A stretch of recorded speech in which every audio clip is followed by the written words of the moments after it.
अपनी अपनी पूजा धीरे धीरे करते रहो और इधर जो सुनाया जाए उसको भी सुन लो। पूजा बच्चे बच्चियां अपने करते रहें और जो पूजा कर ले वो यहाँ बैठ जाओ। थोड़ा सा कान लगा के सुन लोगे तो जीवन तुम्हारा ये सार्थक बनेगा।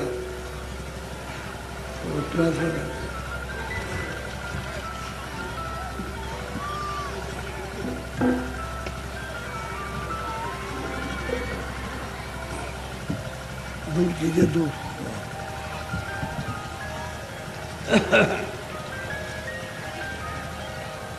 जय गुरुदेव,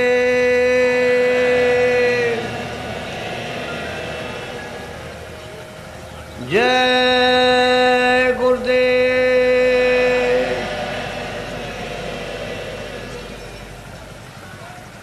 जय गुरुदेव,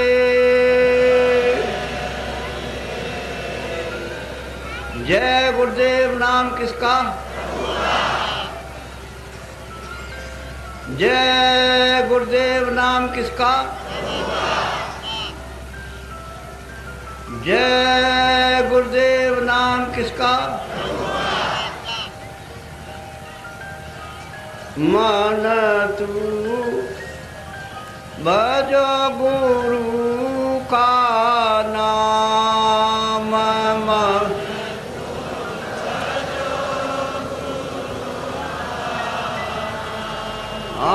मैं मन तू भजो गुरु का नाम,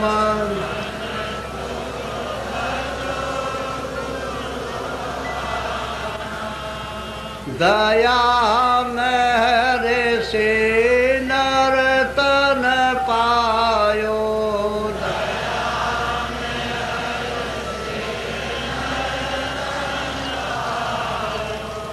मति करना अभिमान,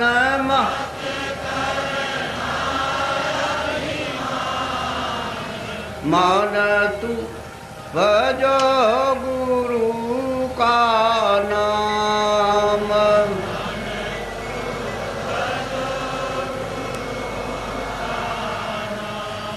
एक दिन खाली पड़ा रहेगा,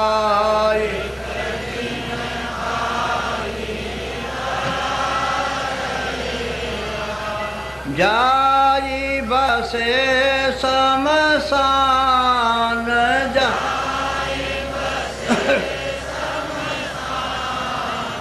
मन तू भजो गुरु का नाम,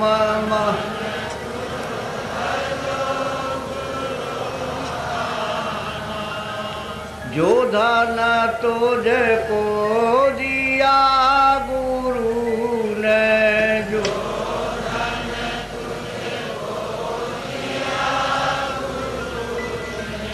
इससे कर कछु काम,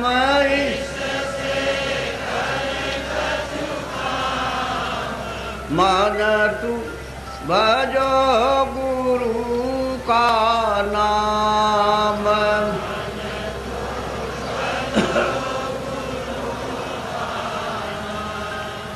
अंत समय यो ही लौट जाएगा,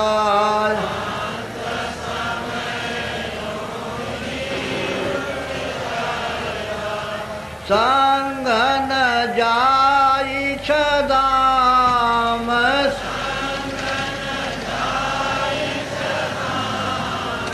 मन तू भजो गुरु का नाम,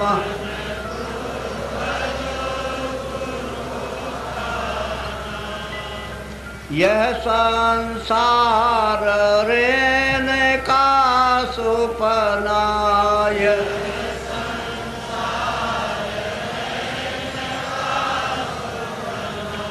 आई किया विश्राम,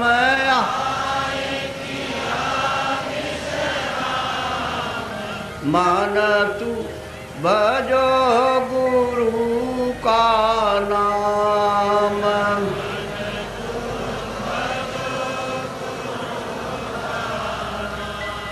चारे देना के संगी सब है,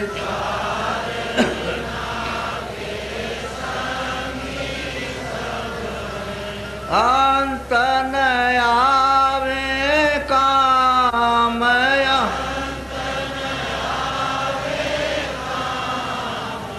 मन तू भजो गुरु का नाम।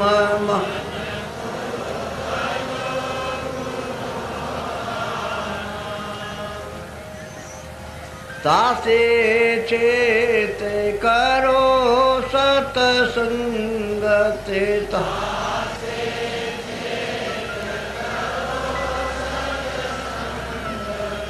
भजन करो आठो याम,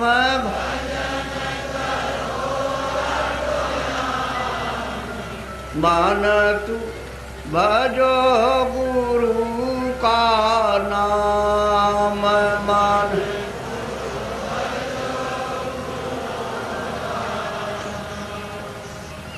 यही भजन तेरे संग चलेगा,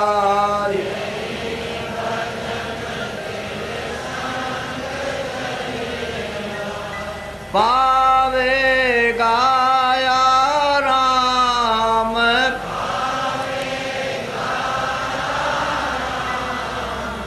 मान तू भजो गुरु का नाम।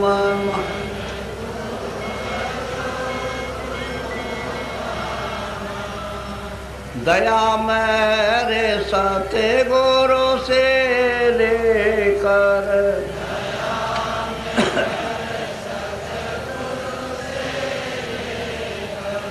चढ़ो तिरकुटी धाम,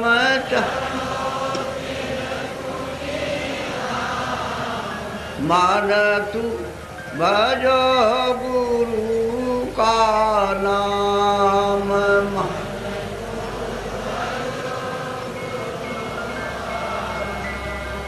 काल कर्म से बंधन छूटे,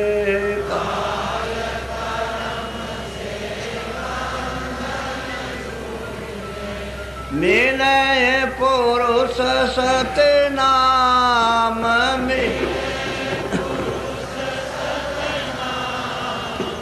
मान तू भजो गुरु का नाम।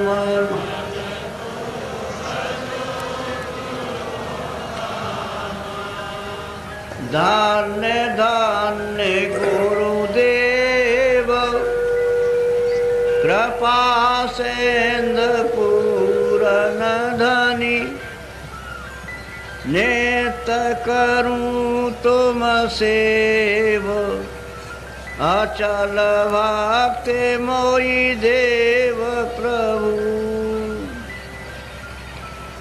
दीन अधीन अनाथ, हाथ गहा तुम आन कर, अब राखो नित साथ, दीन दयाल कृपा निधे। जय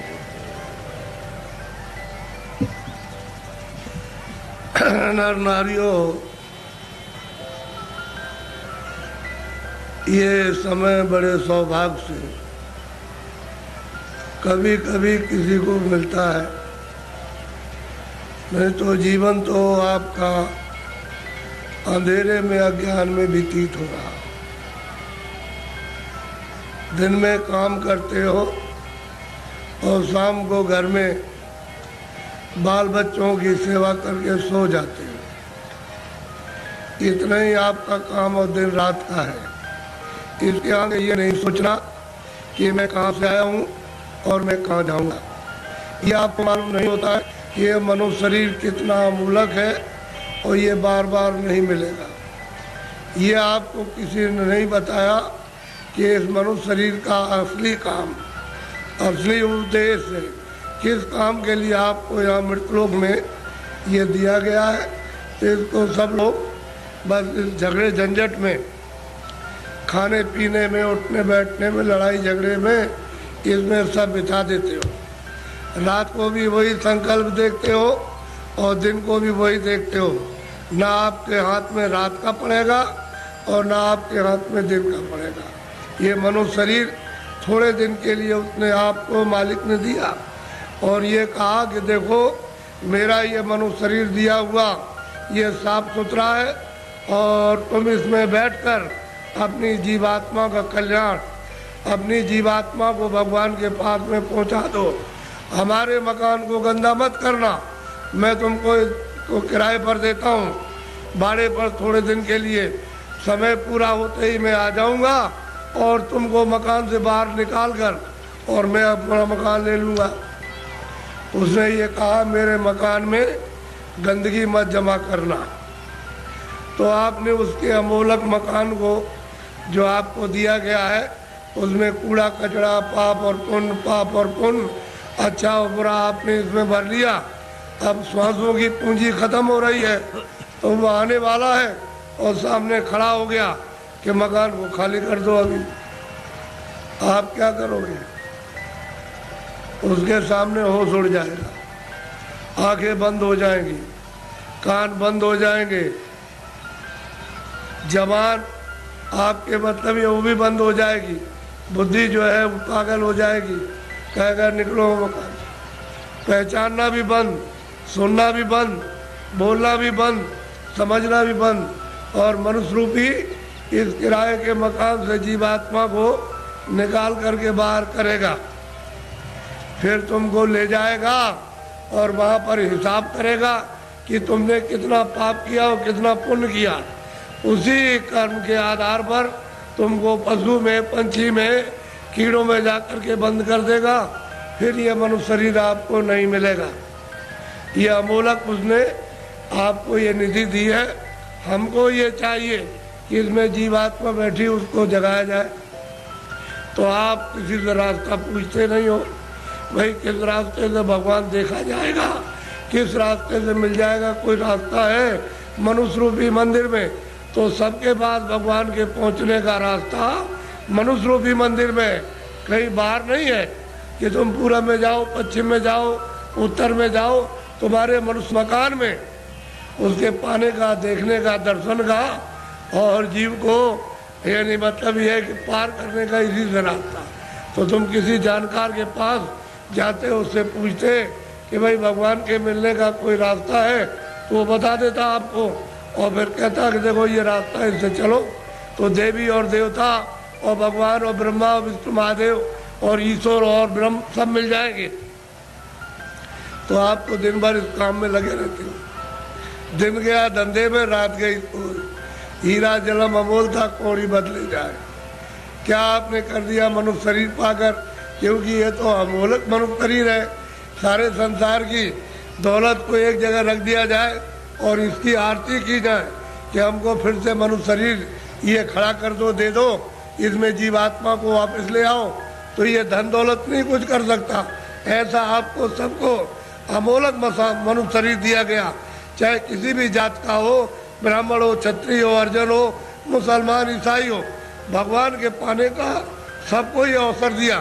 आप कहोगे हमको भगवान के पाने का अवसर नहीं मिला, तो इससे बढ़कर के और क्या मिलेगा। अब आपको इसमें बैठकर किसी महात्मा की खोज करना है जो भगवान को पा चुका।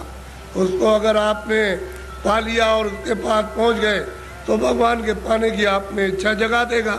और जब इच्छा जाग जाएगी तो आप कहोगे मुझे रास्ता बताइए, तो रास्ता देगा। फिर आप बैठ कर के मनुष्य रूपी इस मकान में फिर भजन करना। जब भजन करोगे तो तुम्हारी दिव्य आँख, ज्ञान चक्षु, तीसरा नेत्र खुलेगा। उस नेत्र से भगवान और देवी और देवता देखे जाते हैं। ये बाहर की जो चर्म आँखें, जो शरीर की आँखें, ये देवी देवता को, स्वर्ग और वैकुंठ को नहीं देख सकती हैं, जब तुम्हारी अंदर की आँख खुल जाएगी वो उनको देखेगी, उससे मिलेगी और भगवान को देखेगी, तब बेड़ा पार, तब भवसागर से उतरोगे। ऐसे नहीं, मेरी तरफ बड़े ध्यान से देखो। ये दोनों आंखों के बीचों बीच में सब मनुष्यों में ये जीवात्मा बैठी हुई है। इधर देखो आप, ये दोनों आंखों के बीचों बीच में, तो ये शरीर के नाके के ऊपर बैठी है। उधर में स्वर्ग का नाका, इधर मनुष्य शरीर का नाका।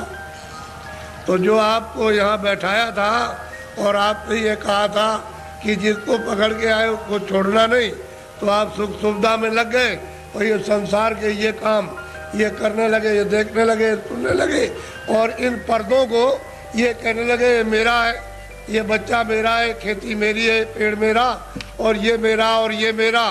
तो इस लोभ लालच में मोह ममता में फंस गए, तो अंदर में मैल जमा हो गया। तो अंदर की तुम्हारी जो जीवात्मा की आँख थी एक, वो तो हो गई बंद, अब देखना बंद हो गया और सुनना बंद हो गया। तो दो आँखें तुम्हारी शरीर में और एक जीवात्मा में, तीन आँख हो गई। तीन तुम किताबों में देखो, उसमें लिखा हुआ है कि महात्माओं के पास जाओगे तब तीसरी आँख तुमको मिलेगी, और बिना महात्मा के गए हुए तीसरी आँख नहीं। और तीसरी आँख से स्वर्ग मिलेगा, वैकुंठ मिलेगा, ईश्वर का दर्शन होगा। इन चर्म आँखों से देवी देवताओं को आप नहीं देख सकते हो।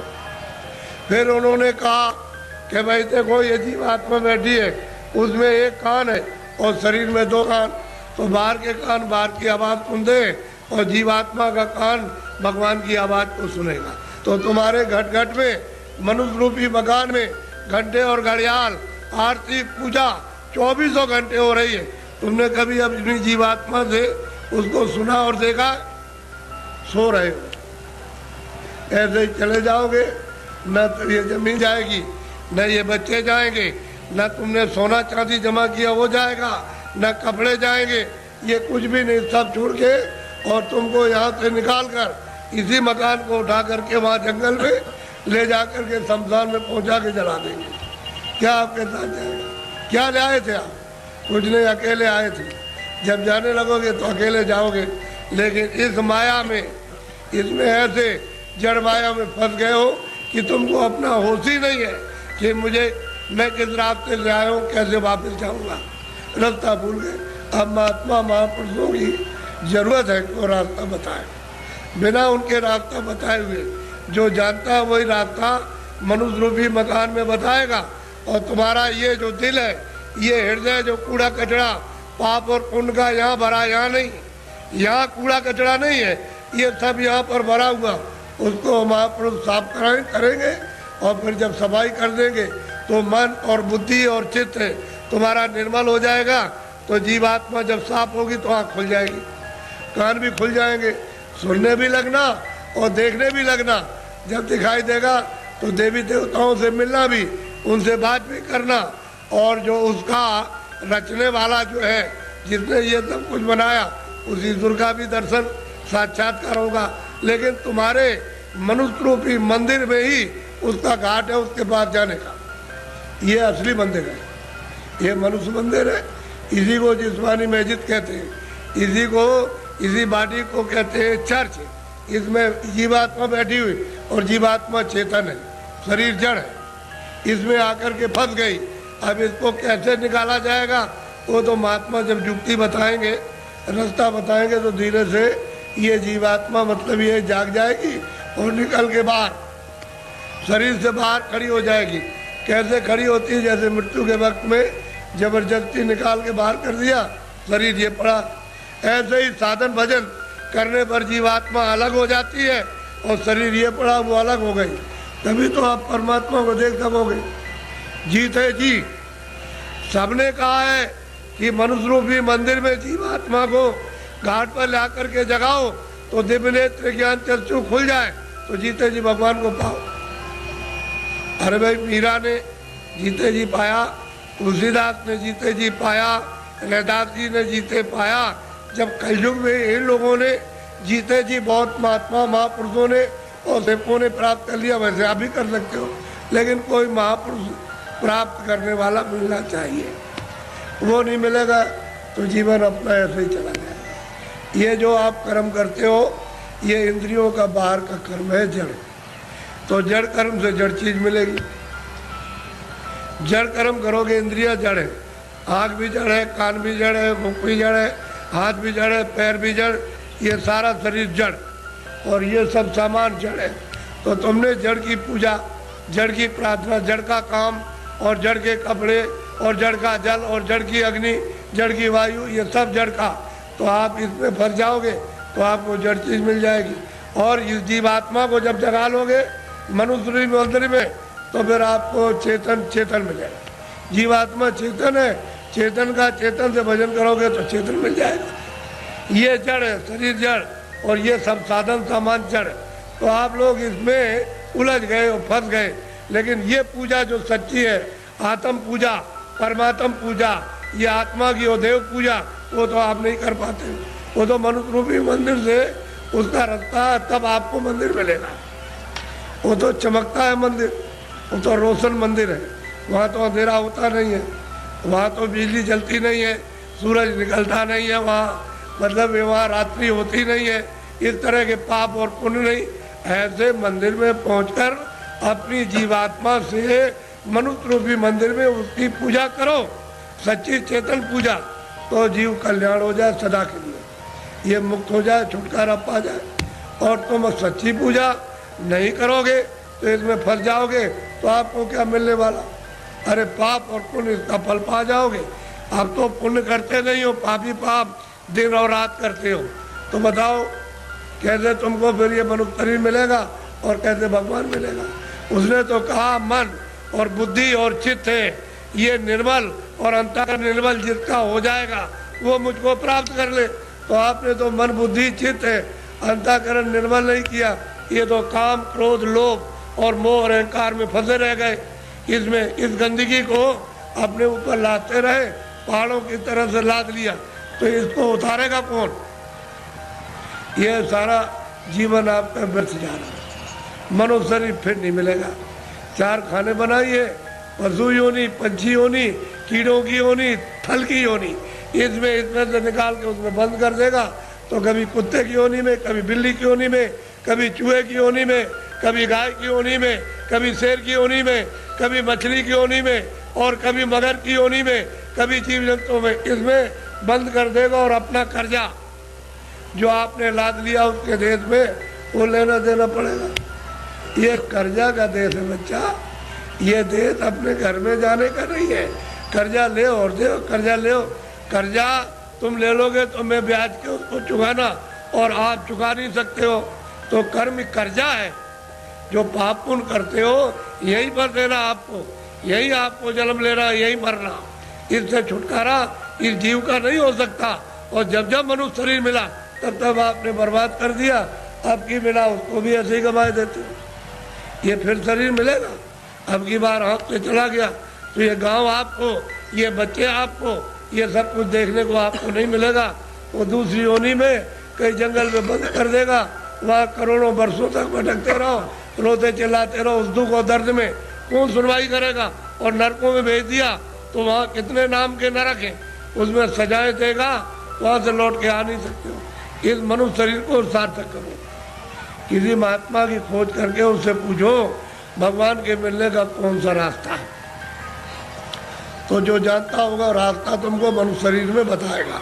फिर घर में आके दिन में खेती करो, दुकान और दफ्तर का काम करो, शाम को बच्चों की सेवा करो, और 1 घंटे का समय लगाकर मनुष्य रूपी मंदिर में सच्चे भगवान का अपनी जीवात्मा से भजन, तब वो परमात्मा मिलेगा जीते जी। मरने के बाद बच्चा मिलने वाला नहीं है। तुम ये सोचते हो कि मेरे लोग पीछे के चले गए, वो स्वर्ग चले गए, उनकी कोई चिट्ठी पत्री तुम्हारे पास में आई है कि मैं स्वर्ग में पहुंच गया हूँ, और तुम यहाँ बैठे हुए हो स्वर्ग के दरवाजे पर, और तुमको भी पता नहीं स्वर्ग क्या चीज है।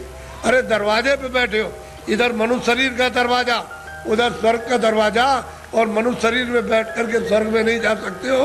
तो मरने के बाद पहुंच जाओगे। उनकी तो कोई चिट्ठी पत्री नहीं आई कि मैं यहाँ पहुंच गया हूँ, तुम भी चले आना।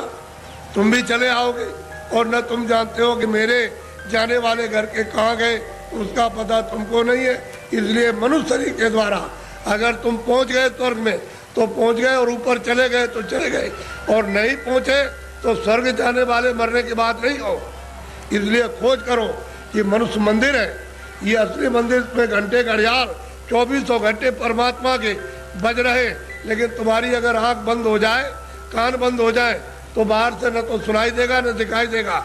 इसी तरह से तुम्हारी अंदर की दिव्य आंख और दिव्य कान तुम्हारे बंद हो गए तो सुनाई और दिखाई नहीं देता। तुम्हारे अंदर के वो दिव्य आंख और दिव्य कान खुल जाए तो सुनाई देने लगे, दिखाई देने लगे। मंदिर में सच्ची आरती करो तो खुश हो जाएगा, प्रसन्न हो जाएगा, तुम्हारा हो जाएगा कल्याण। पूजा करो, प्रेम के साथ पूजा कर लो, लेकिन देवता से ये कहो कि मुझे सद्बुद्धि दो कि मनुष्य रूपी मकान में बैठकर मैं अपनी जीवात्मा को जगाऊं और दिव्य नेत्र खोल करके आपका सच्चा दर्शन करूं। ये ठीक, और मांगो कि कोई महात्मा जानने वाले मिल जाए जो वहां तक पहुंचे हो देवी देवताओं के पास और उस परमात्मा के पास, और वो हमको रास्ता बता दे, और उनकी कृपा से और दया से रास्ता पा जाए हम आपके पास और भगवान के पास पहुंच जाए।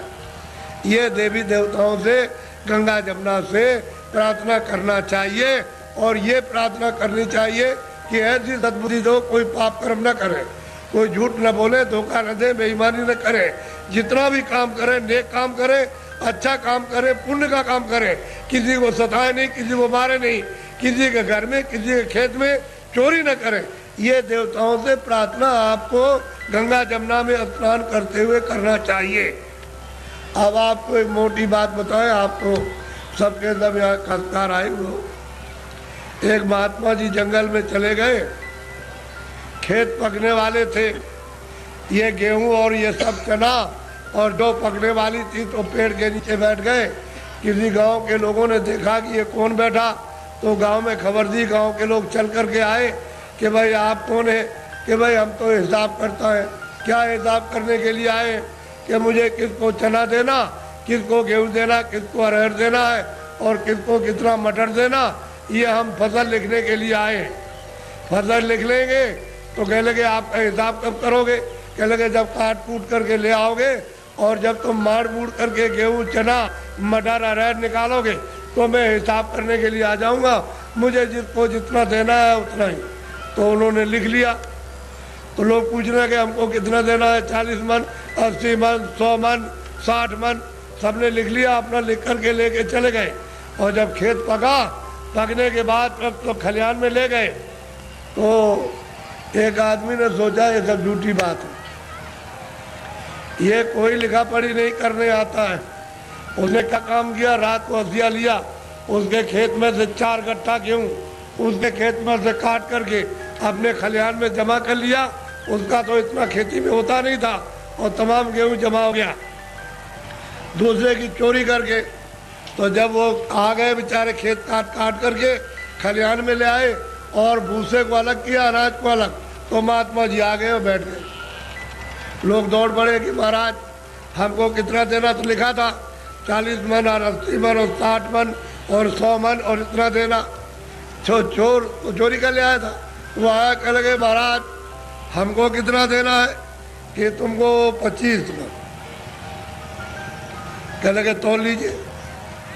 तो जब तौला गया तो किसी का 25 मन, ज़्यादा एक दाना नहीं, 60 मन, किसी का 40 मन, किसी का 100 मन, सबका जितना जितना लिख लिया था सबका। चोर बोला अरे महाराज ये मेरे कांटे लगे, मैं रात को कांटों में जंगल में गया तो बमूल के कांटे, बेरियों के कांटे, खून निकल आया, ये पैर फट गए, और मैं उसके खेत में से काट करके ले आया। उधर से जौ काटी, मटर काटी, अरहर गेहूँ काटा, वो किधर चला गया। अरे कह लगे बच्चा ये मेरे पैर में भी ये कांटे लग गए, ये देखिए लगे हुए कांटे। कह लगे आप क्या करते रहे, कह लगे तू काट कर के ले आता था, वहाँ जमा करता था, और मैं यहाँ से जब चला जाता था घर में तो गट्ठा उठा करके उस खेत में पहुँचाया करता था। मुझे देना उतना ही है जितना तेरे हिसाब में, और तूने जो ये चोरी की है, ये कांटे तेरे लगे और तकलीफ हो रही है, तो तेरी सजा और चोरी की सजा अलग मिलेगी। वो जो तुमने चोरी की है उसकी सजा अलग, और ये कांटे लगे, खून निकल आया, इसकी सजा तो कहने का मतलब यह है, तुम मन का धन कितना भी खेत काट कर, जमीन लेकर, ये करके, चोरी करके, डकैती डालकर, रात को छीन करके कितना भी अपना धन घर में ले आओ, लेकिन वो जो हिसाब करता, जो कर रहा, वो बैठा हुआ, वो सब उसके पहुंचा देगा। आपको कुछ मालूम रहेगा? आपको हमने चोरों से पूछा, भाई कितना तुमने चोरी की होगी? हमारे पास चोर भी आते, साहब कह देते हमने चोरी की, तो कितना कह लगे? 1 पैसा नहीं रहा, सब चला गया। डकैत आए, डकैत पूछा, भाई तुमने डकैती डाली तो कितना जीवन में तुमने लूटा होगा? कह लगे कई करोड़ का। फिर किधर गया? कह लगे 1 पैसा नहीं, हमारा घर का चला गया। घर का गया। तो कहने का मतलब कि हिसाब करता बिल्कुल सच्चा है, जो पाप का भी हिसाब करता, पुण्य का भी करता है, ये सब, और उसका ब्याज वो सब आपको देना, वो दूसरे को किसी को नहीं देना। इसलिए ये मनुष्य शरीर अनमोल है, ये बार बार नहीं मिलता। आपकी बार परमात्मा को प्राप्त करने के लिए, इस जीवात्मा को इस जड़ से, इस शरीर से निकालने के लिए आपको ये दिया गया, और उसने कह दिया है कि मैंने तुमको साफ सुथरा मकान दिया है, जैसा आपने दिया वैसे तुमको दे देना। फिर जब वो खड़ा हो जाएगा और तुमने गंदगी भरी, तो फिर तुमको मार मार करके इतना मारेगा कि तुम्हारी नस नस को तोड़ देगा, और इतनी पीड़ा होगी कि जन्मत मरण दूसरे तो कोई, जमने मरने में अत्यंत पीड़ा होती है। और उसको निकाल के बाहर करेगा और कहेगा चलो हिसाब कराएं। हिसाब करेगा तो तुम्हारा बताएगा, देखो इतनी चोरी की, इतने जानवर मारे तुमने, इतना धोखा दिया, इतने बेईमानी की, तुमने कोई भी पुण्य नहीं किया अपने जीवन में, और चलो इनको ले जाओ उस नर्क में डालो, वहाँ जा करके उस योनि में बंद करो इसको। तो बताओ आप क्या करोगे? बोलो आप करोगे क्या? उससे बच जाओगे? इसलिए जिन जिन देवताओं की आप पूजा करते हो, उनसे ये प्रार्थना करो कि हमको ये सद्बुद्धि दो कि हम, मतलब ये है कि कोई धोखा, किसी को बेईमानी ना करे, धोखा न दे, और अच्छे काम करें। सद्बुद्धि रहेगी तो अच्छा काम करो, आप मेहनत का काम करो, बच्चों की सेवा, आएगा एक सत्कार, और फिर उसके बाद भजन करो कि भजन करने की हमको सद्बुद्धि दीजिए कि कोई महात्मा मिल जाए, या आप ही मुझको रास्ता बता दीजिए तो मैं भजन करने लगूं। तो महात्मा कोई ना कोई मिल जाएंगे, वो रास्ता बता देंगे मनुष्य मंदिर में। तुम फिर भजन सच्चा करना अपनी जीवात्मा से परमात्मा का, तब देखो दिमाग ज्ञान चक्षु खुल जाएगा। और यही से बैठ करके रोज स्वर्ग जाओ, रोज रोज वैकुंठ जाओ, और वहाँ ब्रह्मा से मिलो, और विष्णु से मिलो, और शिव से मिलो। लेकिन आप बाहर से इन चर आँखों से, आपको क्या पता, इधर से गए उधर धोखा देने लगे, उधर किसी का खेत लूटने लगे, किसी को मारपीट करने लगे, तो फिर देवता की पूजा क्या हुई? ये मनुष्य शरीर फिर नहीं मिलेगा आपको। अमोलक अब दे दिया गया, इसलिए इसको बचाओ। अभी तक जो कुछ भी किया है गुनाह, अब उनको तो छोड़ दो, अच्छे काम करो, अच्छे काम करो, जीवात्मा को जन्म मरण से बचाओ, 84 से नरकों से, नहीं तो ये जाने वाली है। और मनुष्य शरीर ये खाली होने वाला, ये तो किराए का मकान है। हे बच्चे बच्चियों, ये किराए का मकान है, वो ये नहीं देखा गया 2 बरस का है, 4 बरस का है, 10 का है, वो 20 साल का है, 50 का, 100 की पूंजी आपको दी जाती है। जिसकी पूंजी खत्म हुई और फिर खड़ा हो जाएगा, निकलो उसी वक्त निकाल के। तुमको खेत में रहोगे, खेत में, बाहर रिश्तेदारी में आ रहे हो, रास्ते में, वहीं पर उसी जगह पर सो रहे हो, उसी जगह खा रहे हो, पूंजी खत्म हो गई, उस जगह निकाल बाहर करें। बताओ फिर आप क्या ले आए थे? अच्छा क्या ले जाओगे बताओ? ये किराए का मकान हमारा भी है, हमको भी है खाली करना, क्या हम ले जाएंगे? हमारा ये भी नहीं जाएगा, इसके साथ कुछ और जाएगा, एक सुई की नोक नहीं जाएगी। जब ये नहीं जाएगा, वो सामान तो वो पड़ा, ये पड़ा, इसको उठा करके उधर जंगल में फूंक देंगे, उधर ले जा करके, और न ये सामान मिलेगा और न ये उससे मिलेगा, न ये उसको देख सकता है, न सामान इसको देख सकता है। ये भी जड़ है और सामान भी जड़ है। तो फिर चेतन में आप बेचारे, चेतन को आपने क्या किया? गड्ढे में डाल दिया। इस चेतन की पूजा तब होगी जब चेतन को जगा लो, जीवात्मा को जगाओ, और दरवाजे पर दोनों आंखों के मध्य में जाग जाए, उसकी गंदगी दूर हो जाए, तब परमात्मा की पूजा करो, तब मिले। सुलभ है, सीधा है, आसान, सब कर सकते हैं, स्त्री बच्चे पुरुष, खेत में खलिहान में, घर में, सुबह और शाम। तुम 1 घंटा समय नहीं निकाल सकते हो 24 घंटे में परमात्मा को प्राप्त करने के लिए, और वह इसी में समय सो करके और खा पी करके बिता रहे हैं। ये धिक्कार है ऐसे जीवन को। तो देवी देवताओं से जिनको आप मानते चले आओ उनसे प्रार्थना करो कि हमको सद्बुद्धि दीजिए कि हम भौतिक चीज़ें समझ सकें और फिर अपनी जीवात्मा को जगाने के लिए कोई ऐसा रास्ता हमको दिखा दीजिए, सुझाव हमको दे दीजिए, तो हम वहाँ पहुँच जाए, वहाँ रास्ता पा करके रास्ते से निकल जाए। तब ये जीवात्मा की गति यानी होगी छुटकारा, तब इसको छुटकारा होगा, तब मुक्ति और मोक्ष मिलेगी।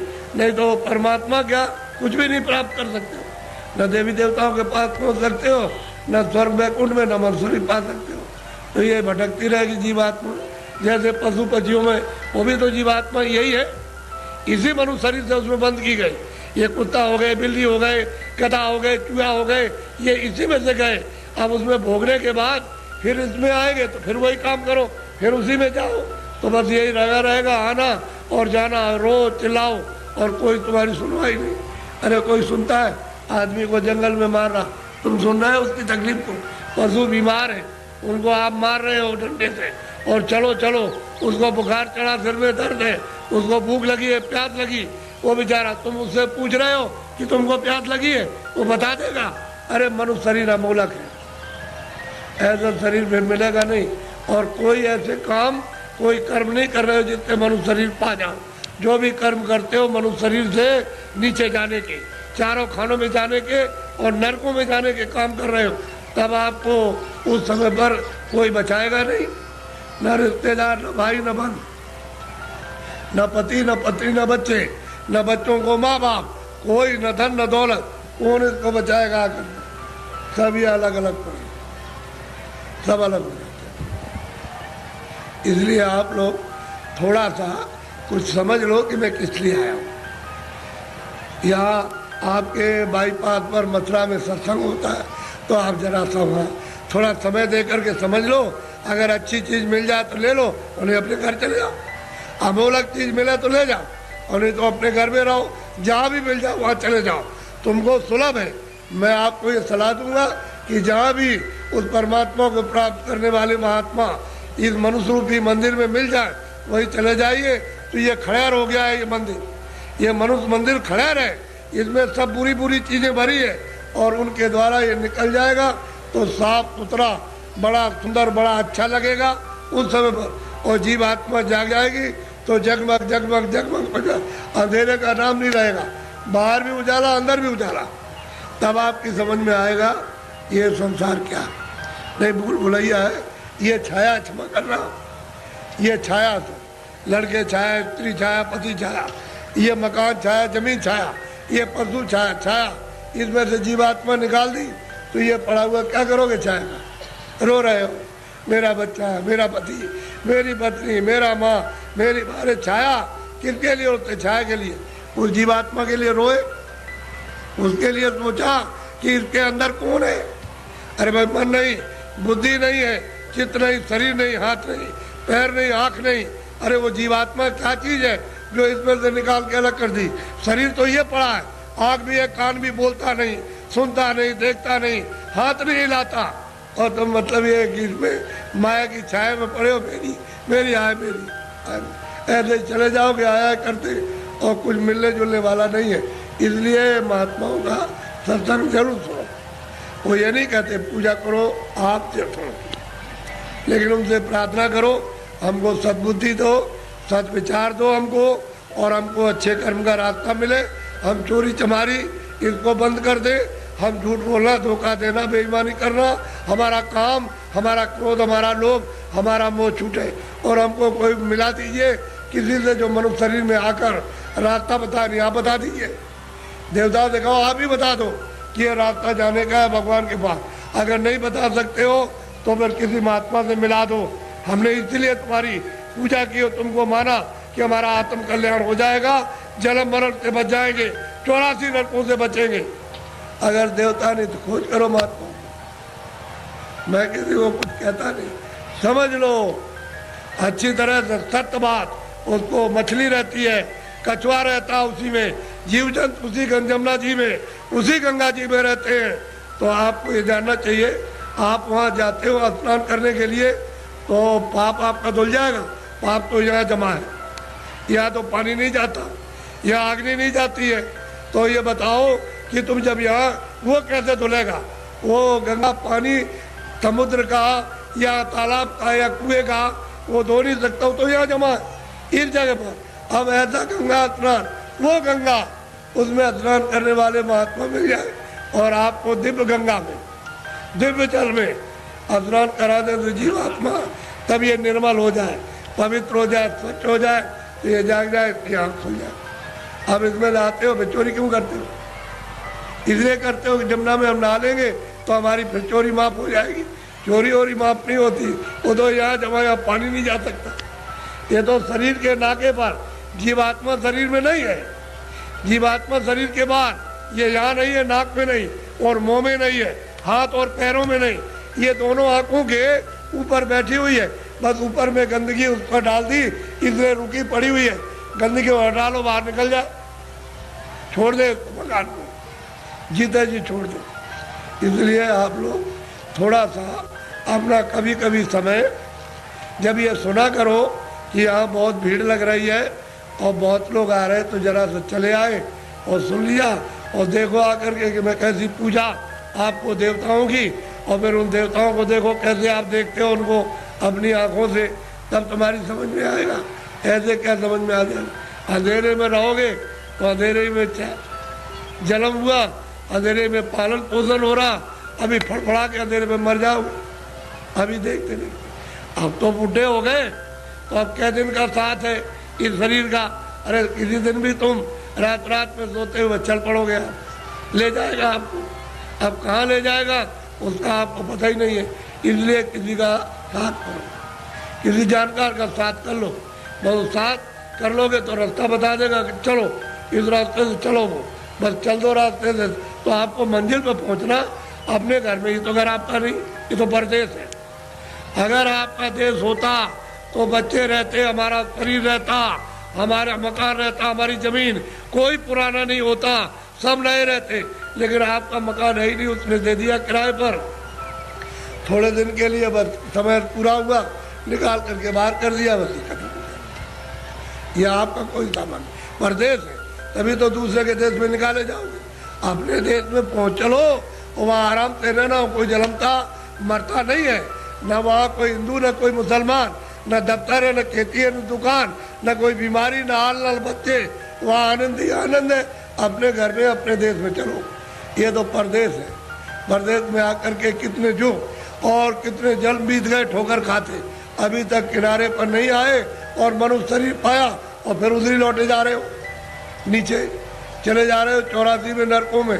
अरे भाई मनुष्य शरीर में आए, ऊपर चलो अपने घर की तरफ। बड़ा सीधा साधा, तो लड़ो झगड़ो मत, प्रेम से लड़ो। गांव गांव की लड़ाइयाँ बंद करो, उससे आपको कुछ नहीं मिला। जब गांव में लड़ाई हुई तो घर घर में बैर होने लगा, अब घर घर में लड़ाई होने लगी और घर घर की लड़ाई अब अपने मन से लड़ रहे हो।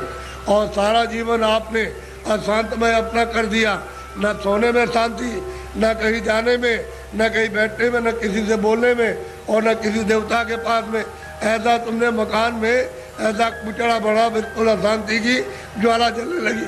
तो लड़ाई झगड़ा बंद करो, मारपीट बंद कर दो, आपस में घर में प्रेम से रहो। सब लोग भाई बंद, बच्चे बच्चे सब प्रेम से, अगल बगल में प्रेम से रहो। फिर गांव में सबसे प्रेम हो जाए, एक दूसरे के काम आओ, एक दूसरे की सेवा करो और एक दूसरे का मान मर्यादा, ये सब कुछ रखो। तभी अगर मनुष्य का तुम क्षणिक सुख लेना चाहते हो, शांति और आनंद का, तो आपको मिलेगा। लेकिन ये क्षणिक है। जब तक जीवात्मा मनुष्य मंदिर में जगाओगे नहीं और दिव्य नेत्र नहीं खोलोगे, तब तक तुमको आत्म और परमात्म शांति नहीं मिल सकती। ये कुछ नहीं, ये तो इंद्रियों की क्षणिक, यानी ठंडक आ रही है, उससे मन इंद्रियों के दरवाजों पर बैठ करके वो क्षणिक रस लेता है कि और मिल जाएगा, और मिल जाएगा, धन में और मिलेगा, बच्चे में और मिल जाएगा, इसमें और मिलेगा, उसमें मिल जाएगा, उस काम में व्यापार में मिल जाएगा। मिलता तब कुछ नहीं, सिवाय तकलीफ के और कुछ आनंद नहीं मिलता। और आपने सब प्रयास किस लिए क्या? सुख मिले हमको, शांति मिले हमको, आनंद मिले, और उसमें से इतना सब कुछ करने के बाद न शांति मिली, न सुख मिला, न आनंद मिला, न ज्ञान मिला, और आग जलने लगी। ऐसा जीवन आपका बड़ा ही कलुषित और बहुत ही मतलब खतरनाक अपनी आत्मा को गड्ढे के गिराने में हो गया है, और दरवाजे बैठ गए जाने वाली।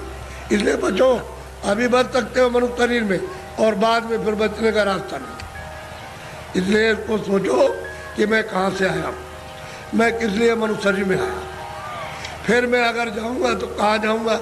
ये तीनों प्रश्न तुम किसी से करने लगो, और जो इसका जानकार होगा कि तुम वहाँ से आए हो, इसलिए आए हो, और तुम कहाँ जा रहे हो, ये तीनों चीज़ें आपकी बता देगा। तब आपकी समस्या का, बुद्धि का असल में सच्चा विवेक तब आएगा, और तब समझोगे आप। और बताएगा देखो ये कुछ नहीं है, ये कुछ नहीं है, तुम कहाँ से आए, बताएगा वहाँ सब कुछ है, यहाँ से वहाँ चलो, वहाँ सब धन है, सब सुख है, सब आनंद है, सब शक्ति है, सब ज्ञान है, और सब सुंदरता है, अमृत वहाँ भरा हुआ, सागर भरा, सब बताएगा आपको। लेकिन जब नहीं मिलेगा कोई, तो जीवन चला जाएगा बेकार, व्यर्थ खो दिया आपने ये जवानी और सुमन शरीर। जवानी भी गई, बचपन तो कुछ कर नहीं सकता है, बाल अवस्था तो कुछ नहीं करती, किशोर भी नहीं, जवानी में आए और बुढ़ापा भी कुछ नहीं कर सकता। तो जवानी में, मस्ती में, बेकार में, उलझन में आपने ख़त्म कर दी। अब आगे चलने के देने तो फिर तुम्हारे बच्चे ही जवाब देने लगे, अरे उधर बैठ जा, तूने जवानी में बहुत कुछ किया। तो आपको हो जाएगी तकलीफ कि तो मेरा बच्चा और मुझसे इस तरह से कह रहा। अब वो जवानी का उस पर जोम चढ़ा है, तुम पर बुढ़ापा के अलग कर देगा, चुपचाप बैठे रहो। घर में जो बहुएं आएगी, तुमको रोटी समय से दी और नहीं दी तो शाम को देगी, कभी शाम को नहीं तो सुबह देगी। अब तुम उड़ोगे उसमें कि हमने इतना पालन पोषण किया और ये बच्चे हमारी बात, और बहुएं नहीं मानती है। एक दुख ये, एक दुख बचपन में कि रोते बिताया आपने, और फिर भी दवा कुछ और मर्ज कुछ है, पीड़ा कुछ हो रही है, वो दवा पेट की, और पेट में दर्द है तो सिर की दवा, और बच्चा रो रहा, हाय हाय करता। एक तो आपने वो बिता दिया, और एक आपने जवानी, ये आपने उलझन में, और बुढ़ापा आ गया तो रो करके चले जाओ, तो कोई काम नहीं आया। न जवानी काम आई, न बाल, न आप बुढ़ापे में काम आए। तो जीवात्मा का काम तो आपने कुछ नहीं किया, ये इंद्रियों का काम किया। और इंद्रियां क्या है, अब जीर्ण हो गई, पुरानी हो गई। आँख नहीं काम करती है, और कान नहीं काम करते हैं, मुँह नहीं काम करता। अब रो रहे हो, चिल्ला रहे हो, तो ऐसा मत करो, प्रेम के साथ सब लोग रहो, और ये समझो हम किस लिए आए। ये यहाँ काम के लिए नहीं, तुम्हारा काम प्रभु को पाने का, कि हम अपनी ज़िंदगी में उस रास्ते में चल के प्रभु को पाएं। असली काम तो तुम्हारा ये था, और उसको छोड़ करके आप इस झगड़े में फंस गए, चलो इसको इकट्ठा किया जाए और इससे सब मिल जाएगा। क्या मिला आपको? जिनके पास वो रो रहे, जिनके पास करोड़ों, जिनके पास अरबों, वो रो रहे, चिल्ला रहे, और कहते हैं कि हमको दवा हमको दे दी। अरे भाई, उससे तुमको सुख मिलता, आनंद मिलता, तो क्यों नहीं ले लिया? अरे वहाँ कुछ नहीं है। अब आप उधर जा रहे हो तो आपको क्या मिलेगा? ना आपको ना उनको, किसी को कुछ नहीं। दिन में काम करते हैं, शाम को बच्चों की सेवा अपना फर्ज अदा करते, और उसके बाद बैठ करके थोड़ा भजन करते मनुष्य मंदिर में, तो ये जीवात्मा सच्चे धन को प्राप्त करती। सच्चा जन मिलेगा नहीं, इसका कल्याण होगा नहीं, जीवन ऐसे ही चला जाएगा। तो मैं तो इसलिए चलाया कि हमारे गांव वासियों ने बहुत ही लोगों से कहा कि बाबा जी को ले आओ जरा, मैं दर्शन करूंगा। तो मैंने भी कहा चलो मैं भी दर्शन करूंगा, मेरी भी तो इच्छा दर्शन करने की है। अगर आपकी इच्छा हुई है दर्शन करने की, तो मेरी भी आपके दर्शन करने की इच्छा हुई। तो आदान प्रदान का दर्शन, दर्शन देना और दर्शन करना, इसी के बीच में, अरस परस के बीच में अगर कोई चीज़ मिल जाए तो उसको ले लेना चाहिए। कि भाई किसी के पास अमोलक चीज़ है और मिलती है जो सोने चांदी से बहुमूल है, वो अगर उससे मिल जाए तो आपको ले लेना चाहिए। इसी को कहते हैं दर्शन परसन, दर्शन परसन। तो आप देखने आए हो हमको, और हम आपको देखने आए, इसी के बीच में कुछ मिले तो ले लेना चाहिए। और ये नहीं लेगा तुम्हारा दुर्भाग्य, ऐसे ही खाली चले जाओगे, इधर कुछ नहीं, खाली जाओगे कुछ नहीं। किराए का मकान ये खाली होगा, मेरा भी खाली होने वाला, बहुत तुम लोग, मेरा भी मकान खाली होने वाला। अरे ये खाली होने वाला, ये मेरा मकान नहीं है, ये तो जितना वो अपना कहेगा क्या ये मकान, आज उसके मकान में काम कर लिया तो उससे कहेंगे आपकी बड़ी दया हो गई, ये मकान दे दिया, आपके मकान में बैठ करके काम किया, ये साफ सुथरा अपना मकान ले लीजिए। हिसाब ले लीजिए, वो मकान खाली करना, और इसके खाली होते ही संसार खाली हो गया, कुछ नहीं। गांव खाली हो गया, जमीन खाली हो गई, सामान खाली हो गया, बच्चे खाली हो, सब खाली, कोई किसी का नहीं। ये है दृश्य मृतलोक का। और आप ये सब कुछ देखते हुए समझ नहीं पाते, क्यों? कि आपको समझ का रास्ता नहीं है। कोई रास्ता अगर बता दे, आपको भेद बता दे, तो ये सब समझ आ जाएगी। और समझने लगो, समझ के साथ ही साथ अपना काम उलझन का जो जीवात्मा बसी उसका काम कर लोगे। तो जल्दी करो अपना अपना काम, ये समय निकला जा रहा। ऐसा बोलो जय गुरुदेव, सब लोग बोलो जय गुरुदेव। देखो, जय गुरुदेव मेरा नाम नहीं, और ना आपका नाम, न किसी पशु पंछी का नाम, न किसी पेड़ का नाम। जय गुरुदेव नाम उस मालिक का, उसका नाम है, किसी आदमी का नाम नहीं है। ये नाम, हमारा नाम तो ये आपका रखा हुआ तुलसीदास, और जय गुरुदेव नाम उस प्रभु का। तो ऐसा आपको शंका हो जाए, भ्रम हो जाए, वो बात तो अलग है, लेकिन ये तो उसका नाम है। तो आप उसके बाद, अरे भाई प्रभु का नाम है, तो उसके बाद चलो पहुँचो, उसके बाद पहुँचना चाहिए, तैयारी करो चलने की। सब छोड़ो छाड़ो, दिन में काम कर दिया, शाम को बच्चों की सेवा कर दी, और बस घंटे 2 घंटे के लिए छोड़ दिया, और वही घर ही में रहो, चारपाई पे बैठ जाओ, जमीन में बैठ जाओ, और बस ये है इस मंदिर में इधर से निकल चलो। उसके बाद तैयारी करो, दिन में काम किया, और काम करके शाम को छोड़ दिया, कहता आपने सब छोड़ दिया, खेती छोड़ दी, सामान छोड़ दिया, और बच्चे छोड़ दिया, मकान में बैठ करके अब हम सच्ची पूजा करेंगे, निकल जाएंगे। वो काम करो। तुम इधर उधर जाने की तो कोई इच्छा तमन्ना है नहीं, इसमें फंसने की है, तो आपको इससे क्या मिलेगा और क्या मिला? अच्छा, सब लोग पूजा करते जाओ, जिसलिए आए हो करते जाओ, कोई मैं मना थोड़ी करता हूँ, लेकिन अच्छी चीज को देवी देवताओं से कहो कि हमको महाराज रास्ता बताइए, हम सच्चा भजन मालिक को प्राप्त करने का और आपको हर वक्त दर्शन करने का करेंगे भजन। ऐसा प्रार्थना करो देवी देवताओं से जिनको अज्ञान में मान रहे हो, और जब तुम्हारी आँख खुल जाएगी तब तुम सच्चा दर्शन करो, उन देवी का, देवता का, सबका दर्शन करो, यानी ब्रह्मा का, विष्णु का, वहाँ भी तो देवी देवता बहुत रहते हैं, और ऊपर में ईश्वर का दर्शन करो। और अगर तुम आँख नहीं खोलोगे तो फिर न इनका दर्शन, न उनका, न इनका, न उनका दर्शन, किसी को नहीं पहचान पाओगे ये क्या है और ये क्या है और ये क्या है, पहचानने में नहीं आएंगे। और आँख खुल जाएगी तो पहचान लोगे, इसमें क्या है, उसमें क्या, उधर क्या, उस तरफ देवता क्या है और उधर में क्या है, सबको देख लोगे। वो रास्ता खुला हुआ, उस रास्ते में अंधेरा नहीं, सूरज नहीं निकलता और डूबता नहीं है, न उधर दिन होता है न उधर रात होती है। बस इतना ही कूड़ा कचरा जो तुम्हारी जीवात्मा पे लदा हुआ, उसकी आँख और कान बंद है, बस उतना ही अंधेरा है, इसको हटवा लो, हटा करके बस सामने उजाले को। तो तुम्हारी रामायण पढ़ते हो ना, उसमें लिखा है मोह मुदेव नैन त्रिशत में भयो, उन चितवत कौशलपुर गयो, मोह विलोक राम मुस्काई, मुझको देख करके और मैं उनको देख करके हाथ पड़ी। तो कहते हैं मैं राम के उधर चला गया, उनके उधर में, यानी उधर पेट में नहीं, उस तरफ चला गया, तो उधर माज उन अंडज राया और देखो बहु ब्रह्मांड लिखाया।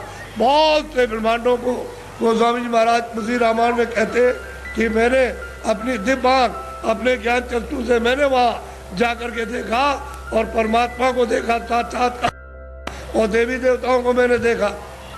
तो तुम भी देख सकते हो भाई, वो तो कलयुग था, गोस्वामी जी महाराज तो अभी कलयुग में आए, 1589 में जन्म लिया था, उसके बाद उन्होंने ये सब देखा गुरु की कृपा से, और देखने के बाद उन्होंने रामायण में लिखा।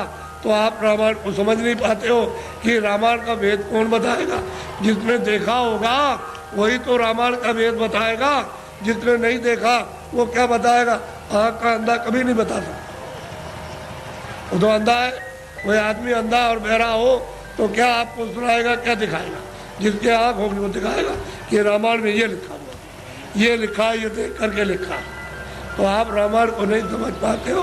रामायण उनसे समझो जिन्होंने वो परमात्मा को और ब्रह्मांडों को और देवी देवताओं को जिन्होंने देखा, ये बड़े अवभाग्य हैं। और देखो, आप मुझसे जो भी मदद चाहते हो, जितनी यथाशक्ति इस बुढ़े में, उतनी तो आपकी मदद करेगा। बाहर से भी मदद करेगा, अंदर से भी करेगा, जीवात्मा के लिए भी करेगा और शरीर के लिए भी, दोनों तरफ। क्योंकि बाहर से भी करेगा तभी समझ में आएगा कि अंदर भी होगा, नहीं बाहर से नहीं करेगा तो अंदर से कैसे समझोगे। जब महात्मा बाहर से मदद करते हैं, सहयोग देते हैं, तब उनको समझते हो। तो जीवात्मा के लिए मदद करते, तो जीवात्मा को जगा लेते, उसको साफ सुथरा करके और उसको मतलब उधर ले जाते, उधर पहुंचा देते हैं। तो दोनों काम, तो आप जितनी मदद चाहो, जो यथाशक्ति है उतने आप मदद लो, प्रेम के साथ, प्यार के साथ। प्यार और प्रेम बड़ी चीज़ है। किसी के पास कोई चीज़ है, आप प्यार से सब ले सकते हो, और किसी के पास कोई चीज़ है, आप गाली से या मारपीट करके ऐसे नहीं ले सकते। ऐसे लोगे लूट पाट के तो ले जाओ, लेकिन आपके पास रहेगा नहीं, वो निकल जाएगा। तो और थोड़े दिनों का मन का धन है, बस उसके बाद साफ हो जाएगा, बस खाली ऐसे हाथ हो जाएंगे। ये मन का धन है, लेकिन प्यार से कोई चीज़ लो, बाहर की उससे भी तुमको कुछ आराम शारीरिक मिले, और अंदर से भी, यानी उससे प्यार से लो तो अंदर से भी अगाध धन है। और जीवात्माओं का धन है, ये बाहर का जो है बरतने का, ये शरीर का है, ये छूट जाएगा और जीवात्माओं का धन रह जाएगा। उसी से जीवात्माएं अमर पद को, अमर लोक को प्राप्त कर लेती है, लेकिन वो नहीं मिलेगा तो बहुत मुश्किल है। अच्छा बोलो जय गुरुदेव।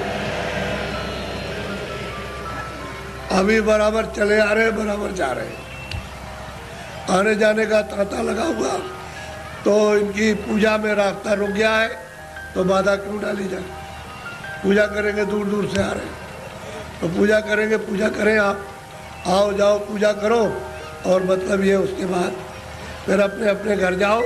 लेकिन हमारी बात कान में याद रखना कि मनुष्य शरीर किराए का मकान है, ये आपका देश नहीं है, सब सामान छोड़ना।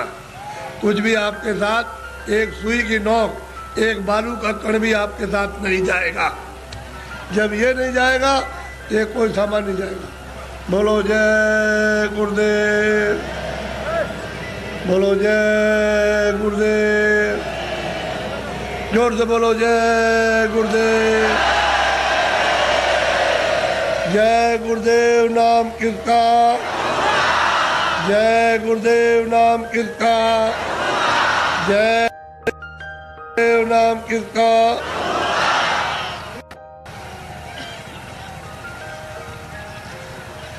आप खड़े हो जाओ।